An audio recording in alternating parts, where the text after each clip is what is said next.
चला question number first, पहिला question घ्या. प्रश्न, वाहकता कंडक्टन्सचे एकक काय आहे? ठीक आहे.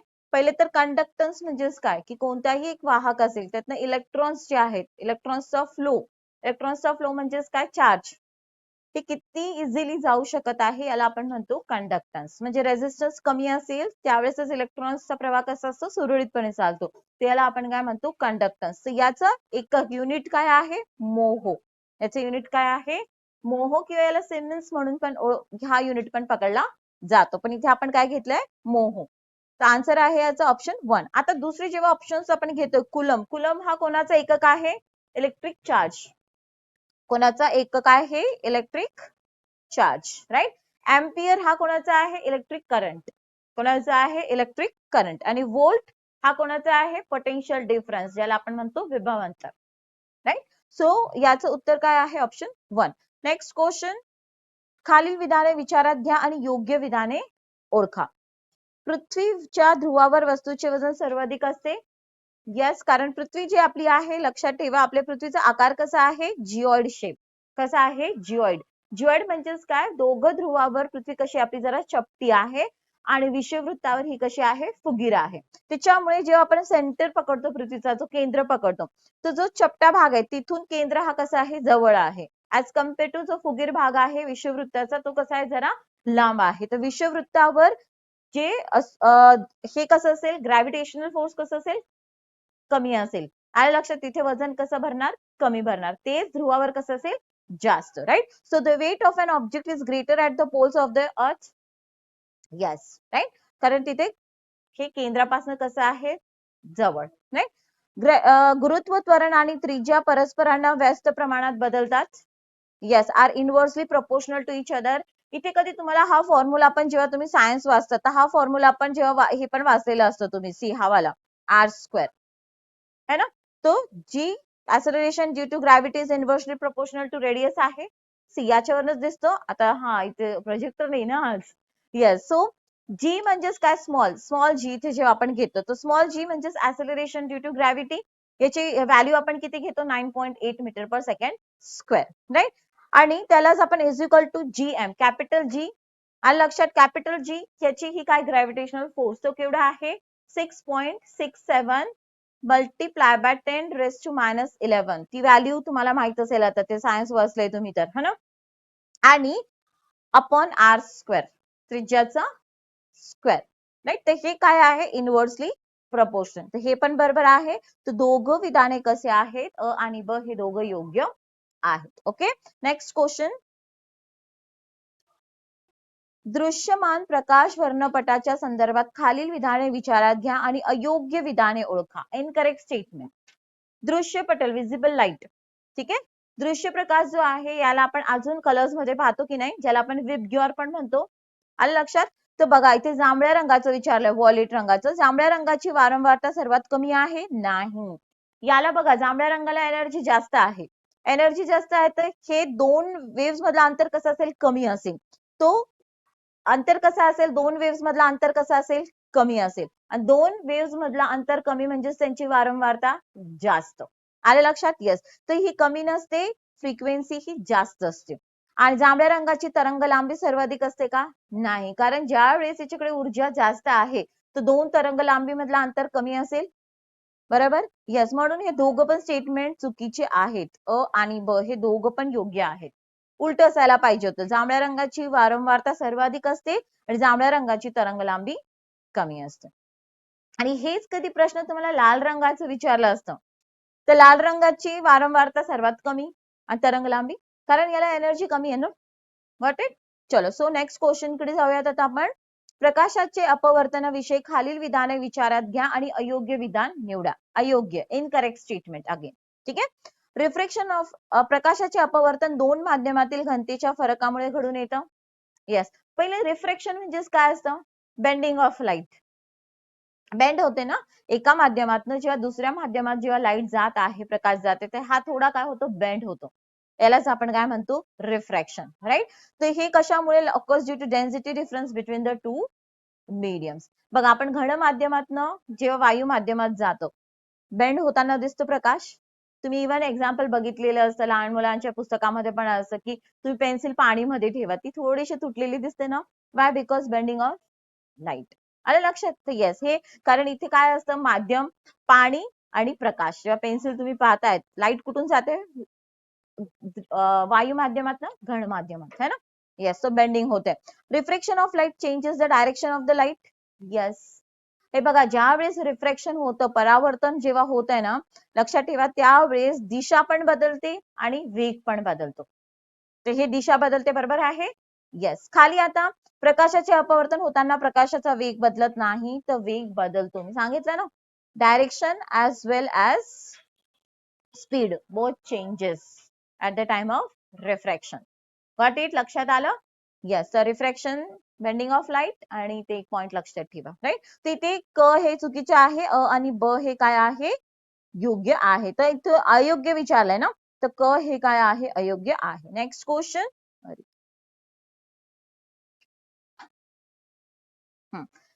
खालील विधानापैकी योग्य विधान ओळखा. 5वा प्रश्न. ध्वनीच्या प्रसारणासाठी माध्यमाची आवश्यकता नसते. आहे का? आवश्यकता असते ना, इट रिक्वायर्स. म्हणून तुम्ही इथे गेले, चंद्रावर गेले, तुम्ही किती पण ओरडले, ऐकू येणार का? नाही, कारण तिथे वातावरणच नाहीये, माध्यमच नाहीये ना साऊंडला हे करण्यासाठी. सो ध्वनीला माध्यमाची गरज असते, आणि म्हणून ध्वनी लहरी हे काय? मेकॅनिकल वेव्स आहे, यांत्रिक लहरी आहेत ना ते. येस. नेक्स्ट, आता ध्वनी हे अवतरंग असतात? नाही. ते कोणते आहेत? अणुतरंग. ध्वनी हे अणुतरंग असतात. Option 3 is the answer. बरोबर? लॉंगिट्युडनल वेव्स. पुढे याच्यावर बेस अजून क्वेश्चन आहे, त्याच्यावेळेस हे अजून समजेल तुम्हाला. Next, in which year did C V. Raman discover the scattering of light?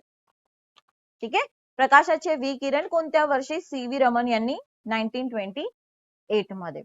आणि याच्यासाठी यांना फिजिक्सचा, भौतिकशास्त्राचा नोबेल कोणत्या वर्षी भेटला होता? 1930 मध्ये. आणि हे पहिले एशियन होते की ज्यांना नोबेल पुरस्कार भेटला होता विज्ञानामध्ये. आले लक्षात? आणि बघा, यांनी जे काढलं होतं ना स्कॅटरिंग ऑफ लाईट, ते एक्झॅक्टली यांच्या बरोबर यांचा स्टुडंट पण होता एक कृष्णन म्हणून. हे दोघांनी मिळून हे काम केलं होतं. त्यांना लक्षात आलं होतं की जेव्हा प्रवास करतो लाईट, एखाद्या माध्यमातून प्रवास करतो, त्यावेळेस याची वेव्हलेंथ आणि फ्रिक्वेन्सी दोघं बदलते.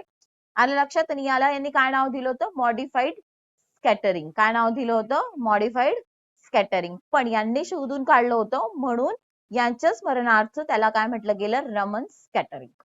आलं लक्षात? येस. तर 1928 नोबेल त्यांना भेटलं होतं 1930. आणि हे शोधून कधी काढलं होतं त्यांनी? Discovered 28 February. कोणत्या दिवशी?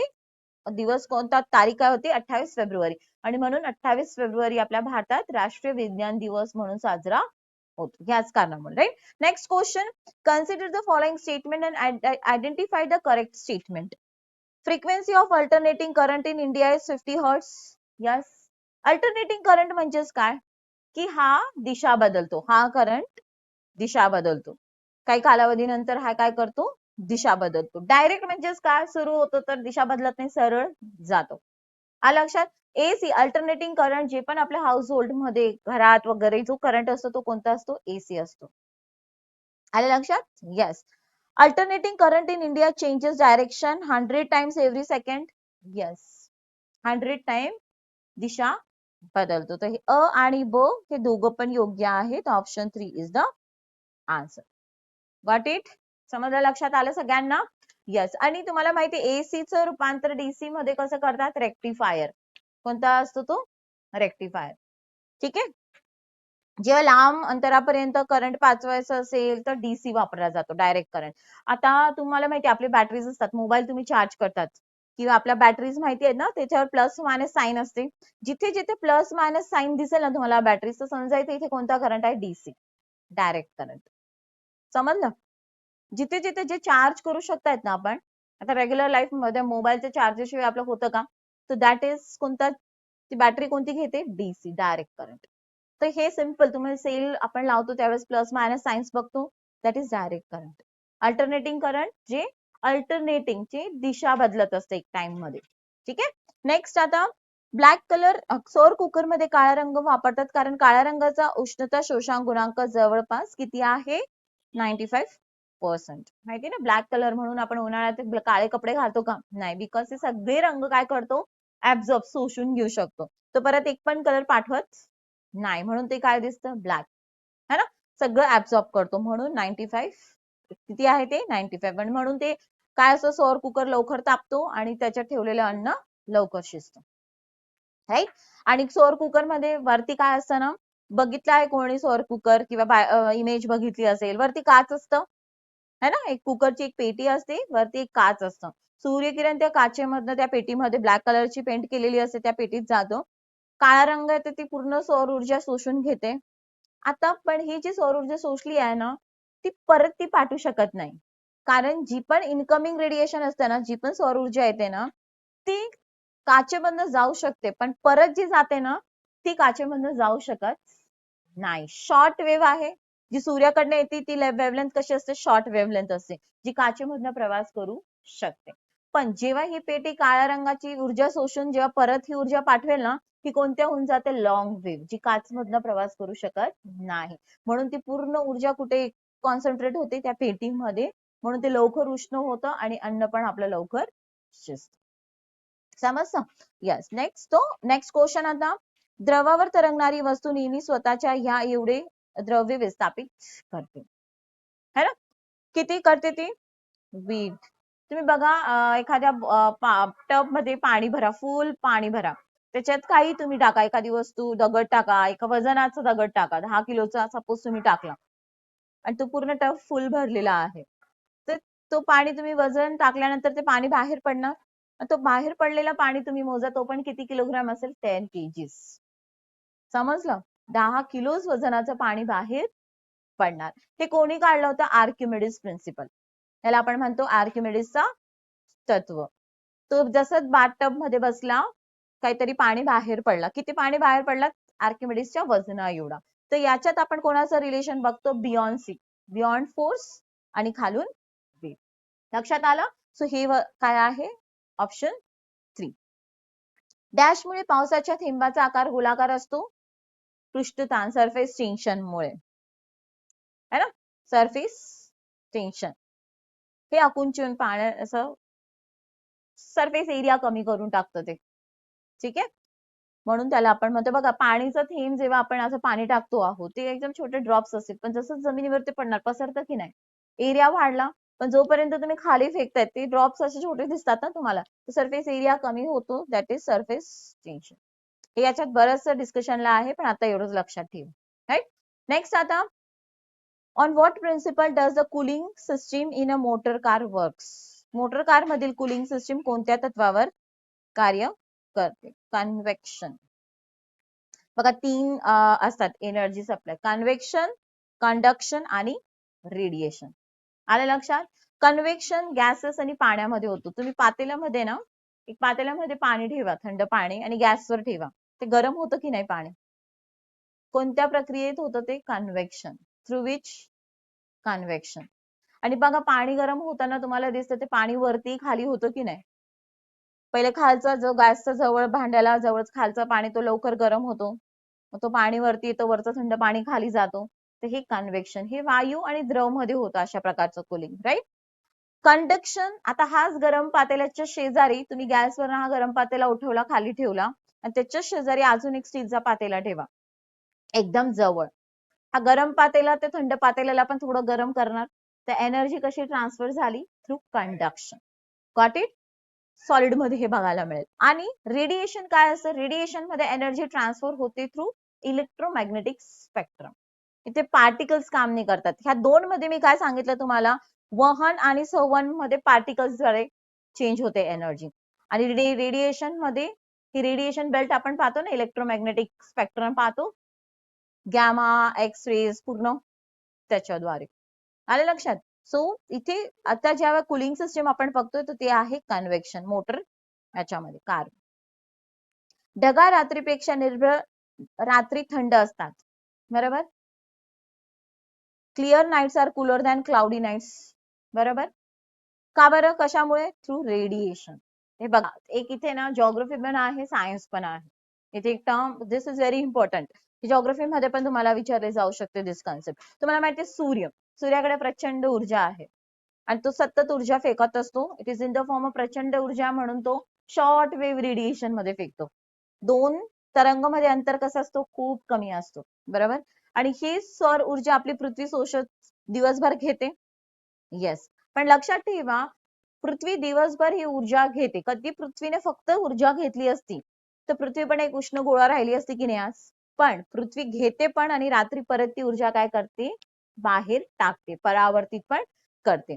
आलं लक्षात. आणि ही ऊर्जा तेव्हा ती परावर्तित करते. सूर्यापेक्षा पृथ्वीकडे तर ऊर्जा कमी आहे ना, तर तिच्यापासूनची ऊर्जा बाहेर पाडली जाणार ती कोणत्या फॉर्म मध्ये असेल, लॉंग वेव्ह रेडिएशन. म्हणजे दोन तरंगामधला अंतर कसं आहे, जास्त आहे. आलं लक्षात. आता इथे लक्षात ठेवा, तर हे काय असणार आहे, आता इथे आपण जेव्हा बघतोय रेडिएशन, तर पृथ्वी परावर्तित उत्सर्जन करते ना ऊर्जा, तिने जी दिवसभरात शोषली ती परत ती काय करते, उत्सर्जित करते आहे in the form of waves. समजलं. आणि काय होतं दिवसाला जेव्हा सूर्यापासून ऊर्जा येत आहे, सूर्यप्रकाश पृथ्वीपर्यंत येत आहे, राईट, काय होत आहे की मध्ये ढग वगैरे नाही आहेत.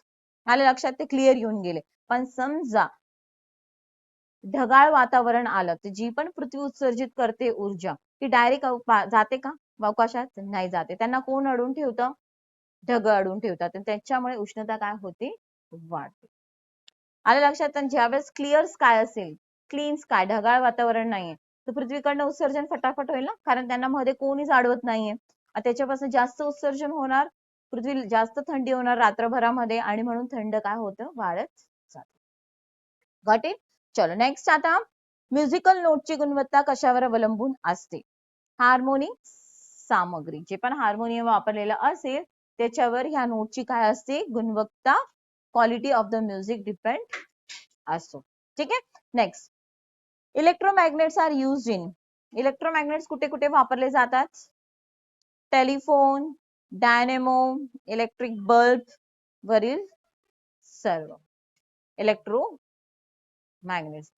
ऍक्च्युली टेलिफोन, डायनेमो हे खास लक्षात ठेवायचे तुम्ही, जे पण मोटर्स वगैरे असतात. इलेक्ट्रोमॅग्नेट काय आहे, आपले ओरिजिनल जे मॅग्नेट असतात, नॅचरल मॅग्नेट, त्यांच्यामध्ये कायम चुंबकत्वाचे गुणधर्म असतात. आले लक्षात. पण इलेक्ट्रोमॅग्नेट काय असतात ना, ज्या वेळेस यातनं इलेक्ट्रिक करंट जातो त्याच वेळेस त्यांच्या शेजारी काय तयार होते, मॅग्नेटिक फील्ड. ते एक चुंबक होऊन जातं तेवढ्यापुरती, जोपर्यंत करंट जात आहे तोपर्यंत. जसं चार्ज इलेक्ट्रिक करंट बंद केला, त्याची मॅग्नेटिक फील्ड संपली, ते मॅग्नेट म्हणून काम करणार नाही. त्याला आपण म्हणतो इलेक्ट्रोमॅग्नेट्स. ठीक आहे. चलो नेक्स्ट. आता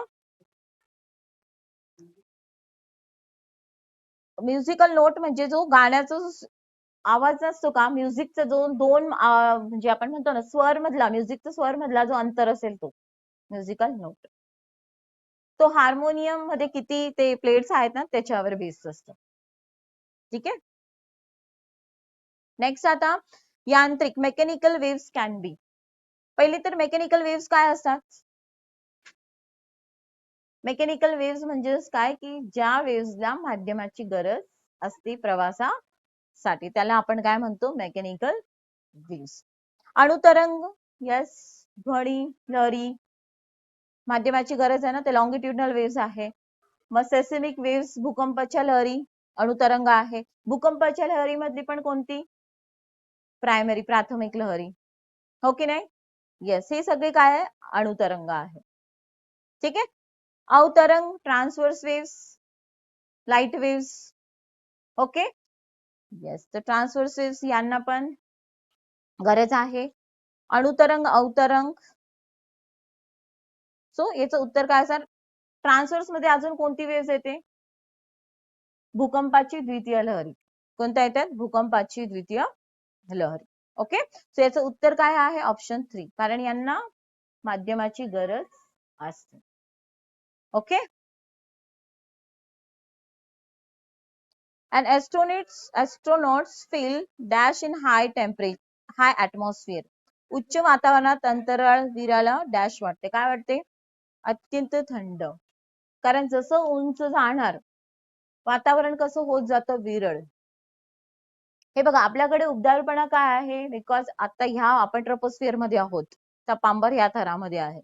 या थरामध्ये बाष्पचे प्रमाण आहे, CO2 चे प्रमाण आहे की नाही. येस. ऑक्सिजन, नायट्रोजन हे कोणत्या फॉर्म मध्ये आहे? मॉलिक्युलर फॉर्म मध्ये आहे. आलं लक्षात? हे काय करतात ना, जी पण सूर्यापासून उष्णता ऊर्जा येते याला ते शोषून ठेवतात आणि म्हणून आपल्याला वातावरण कसं वाटतो? उबदार वाटतो. बरोबर. पण तेच वरच्या वातावरण मध्ये तुम्ही जाणार, आयोनोस्फिअर, एक्झोस्फिअर मध्ये जाणार, वातावरण कसं होतो? विरळ. कसा होतो? विरळ.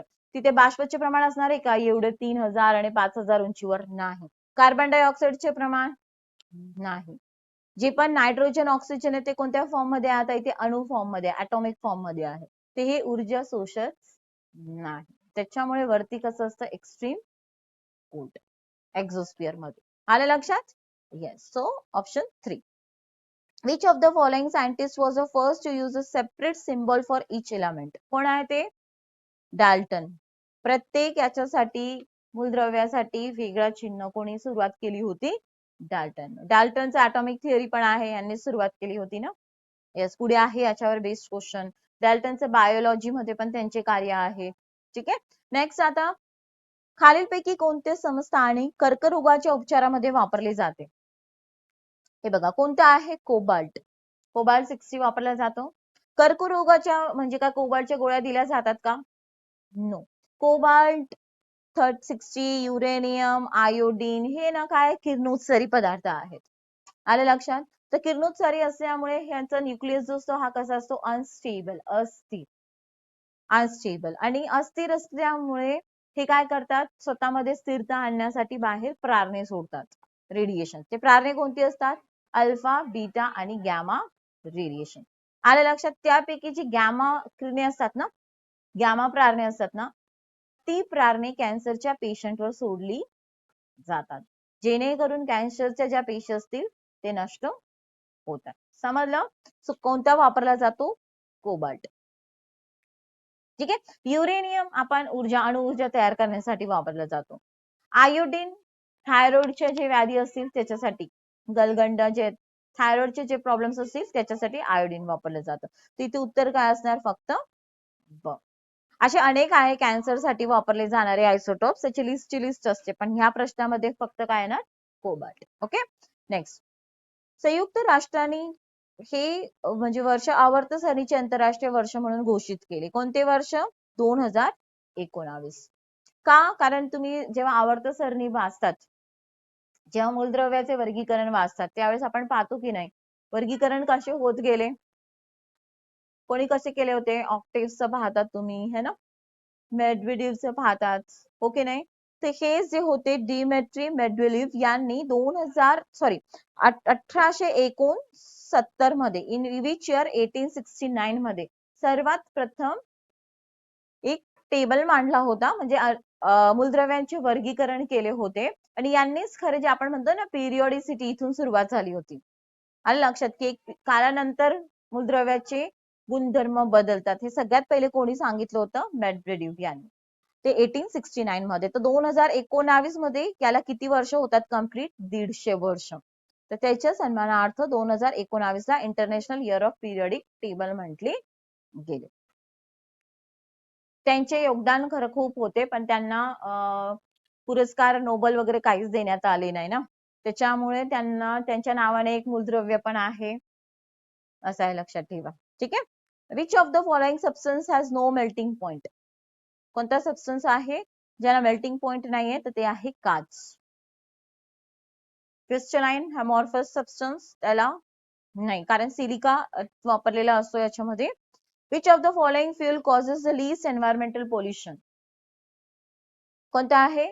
हायड्रोजन, है ना. जेव्हा हायड्रोजनचे ज्वलन होणार तर ते बाहेर काय टाकतं? वॉटर, पाणी, बाष्प. आले लक्षात? बाकीचे काय तयार करतात? CO2, कार्बन मोनोऑक्साईड असे बाहेर टाकतात.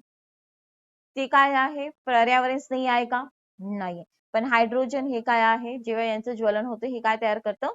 H2O, जे पर्यावरण स्नेही आहे. तो ऑप्शन 3. नेक्स्ट. खालील विधाने विचारात घ्या आणि योग्य विधाने निवडा. विषमांगी अभिक्रियेमध्ये उत्प्रेरक आणि अभिकारक एकाच अवस्थेत असतात. आता इथे शब्दच बघा ना, हेटेरोजिनियस आहे ना, म्हणजेच कॅटलिस्ट अँड रिएक्टंट हे सेम असेल का? नाही, वेगळे असतात. हेटेरो ऑलरेडी शब्दच वापरलाय हेटेरो. आणि होमोजिनियस जेव्हा एक सारखे असतात त्यावेळेस एकच फेज मध्ये असतात त्याला आपण म्हणतो होमोजिनियस. पण are not in the same state किंवा स्टेट ठिकाणी तुम्ही फेज शब्द पण वापरू शकतात. तर अ ब हे दोघं पण काय आहे चुकीचे आहे. तर योग्य विधान यापैकी नाही. नेक्स्ट, खालीलपैकी कोणते गुणधर्म क्लोरोफ्लोरोकार्बनला बहुउपयोगी ठरवतात? CFC. आता याचा वापर तर बॅन आहे तसं बघायला गेले तर क्लोरोफ्लोरो फक्त फार्मास्युटिकल इंडस्ट्रीमध्ये याचा वापरला परमिशन आहे, बाकी नाही. का? कारण की हे ओझोन डिप्लिटिंग सबस्टन्स आहे ना. क्लोरोफ्लोरोकार्बन, तर यातला क्लोरीन, क्लोरो म्हणजेच काय? क्लोरीन. क्लोरीन हा ओझोनला नष्ट करू शकतो. एक क्लोरीन मिलियन्स ऑफ ओझोन नष्ट करण्याची त्याची क्षमता आहे.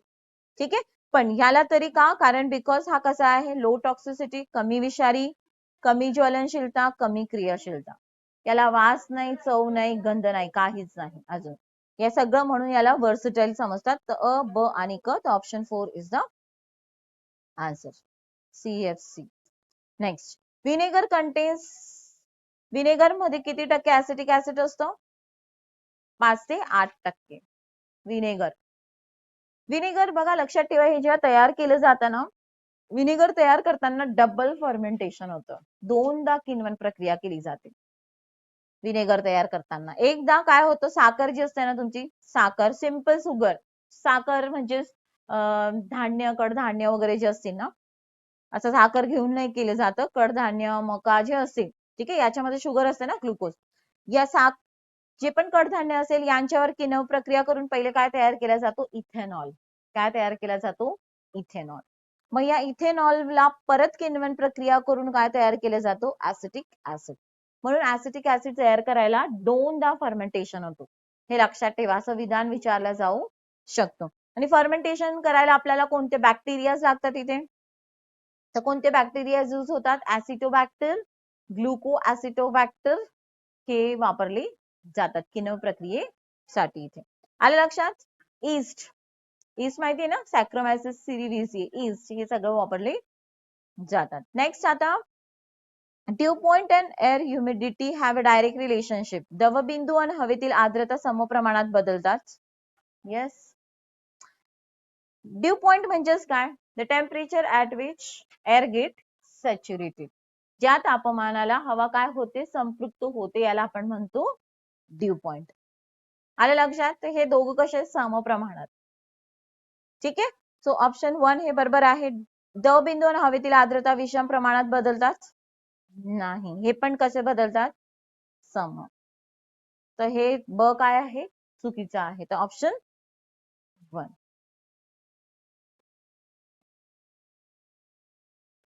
ठीक आहे. हा, अयोग्य विचारलंय ना. हा, तो हा ओके, अयोग्य, तर ब, फक्त ब.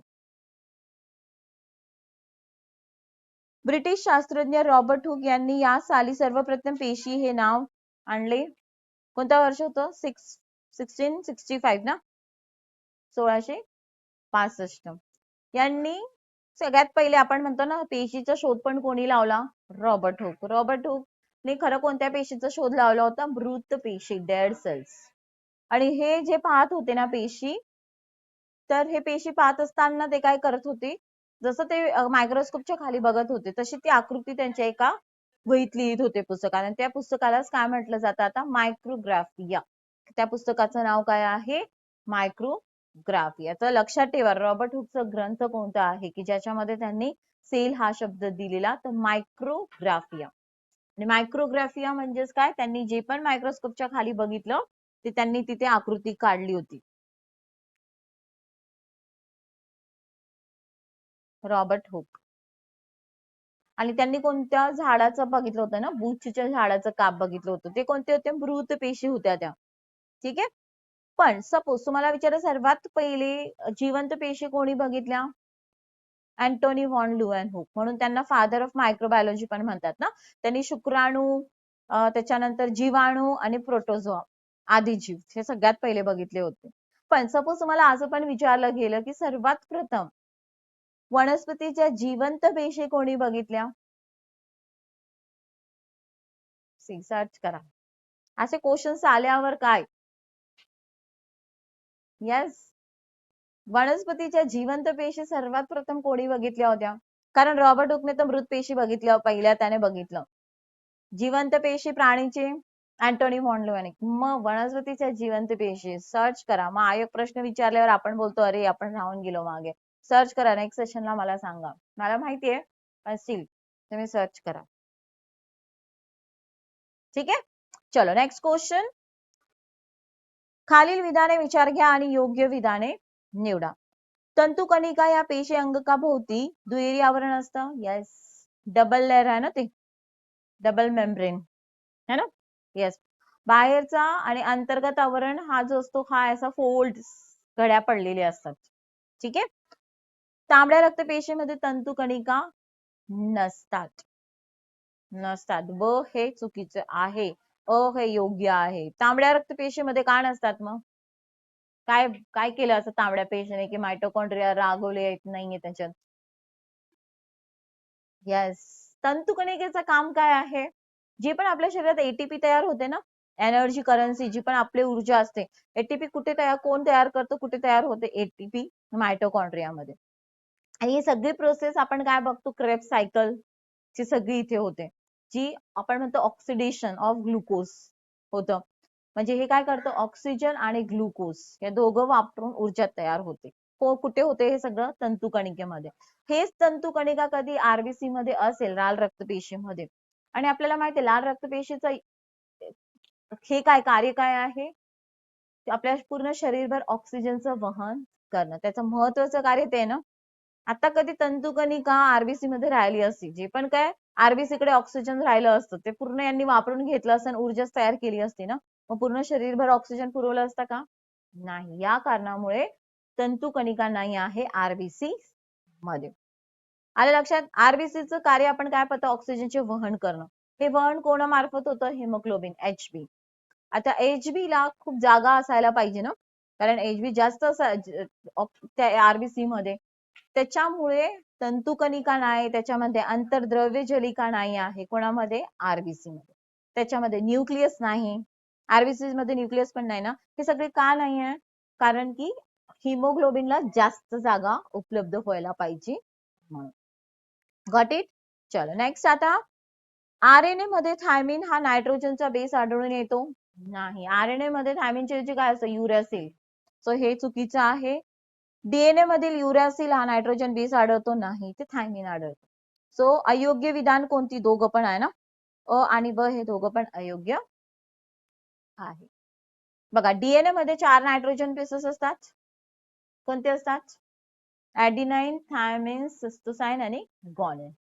आणि आरएनए मध्ये पण 4 नायट्रोजन बेसेस असतात. ऍडिनाइन, गॉनिन, सिस्टोसाइन, थायमिनच्या ऐवजी तिथे काय असतात? युरॅसिल है ना. जे पण आरएनए, डीएनए जे असतात त्याचा एक जो आपण म्हणतो ना, जसं एक मोती सगळ्या मोती विणतो त्यावेळेस एक थ्रेड बनतो, तसं एक धाग हे बनतो. तसंच डीएनए आरएनएचा एक बेसिक युनिट काय असतो? त्याला आपण काय म्हणतो? न्यूक्लियोटाइड. ते कशाने बनलेला असतो? एक तर पेंटोज शुगर असते, ज्याला आपण रायबोज शुगर पण म्हणतो. पेंटोज शुगर म्हणजेच काय? ज्या शुगर मध्ये 5 कार्बन असतात. ठीक आहे. एक शुगर असते त्याच्यामध्ये पेंटोज किंवा त्याला रायबोज शुगर पण म्हणतो. दुसरं घटक काय असतात? Nitrogen bases. आणि तिसरं काय असतात? फॉस्फेट गट. काय असतं? फॉस्फेट. म्हणून त्याच्या पुढे ऍसिड लागतं की नाही?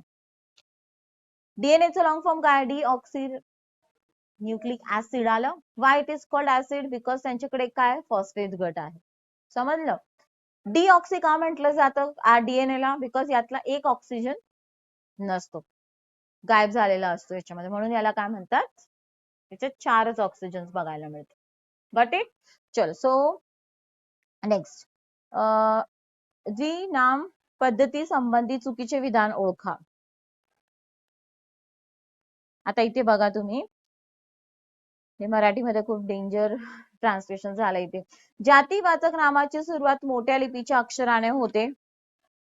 यस, पहिला जो शब्द असतो, जसं फॉर एक्झाम्पल मनुष्याचं शास्त्रीय नाव काय आहे? होमोसिपियन्स है ना. होमो हे काय आहे? जीनस. काय आहे?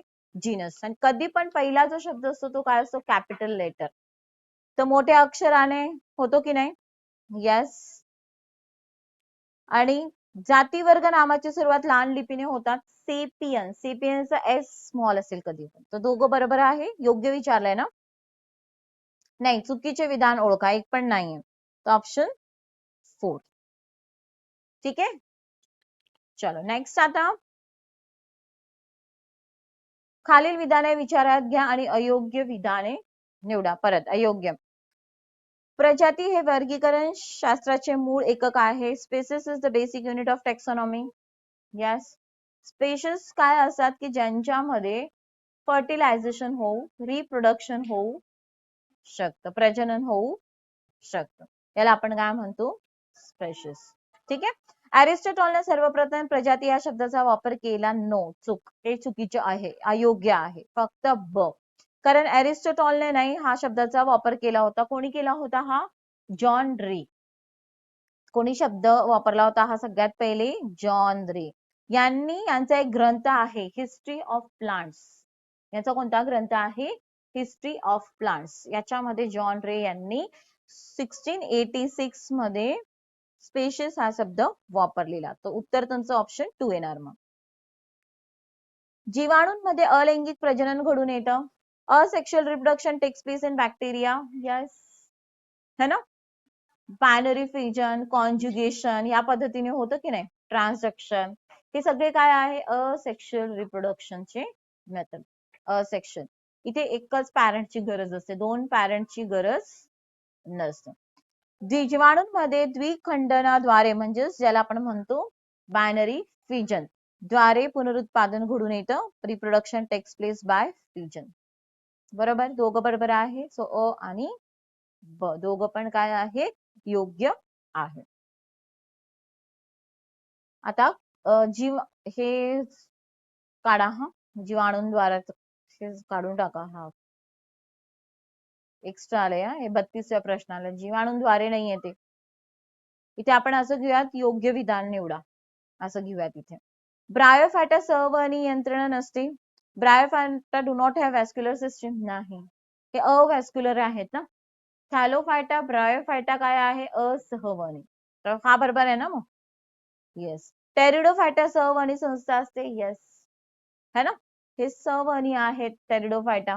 म्हणजे यांच्यामध्ये झायलम आणि फ्लोएम बघायला मिळते तुम्हाला. ठीक आहे. तर इथे फक्त योग्य काय आहे? दोघं पण काय आहे? योग्य आहे ना? आहे की नाही दोघं योग्य? येस. तर ऑप्शन 3, है ना? काय अयोग्य विचारलंय का? ठीक आहे, मग यापैकी नाही करा. योग्य विचारलं तर अ आणि ब, अयोग्य असेल तर यापैकी नाही.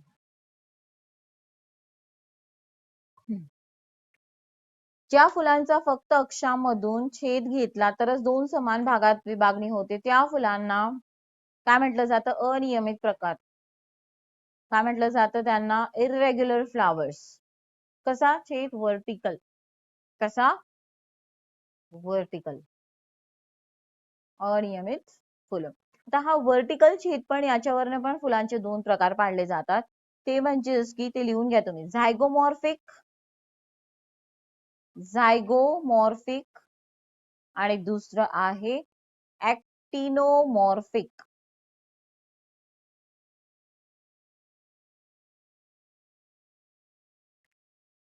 ठीक आहे.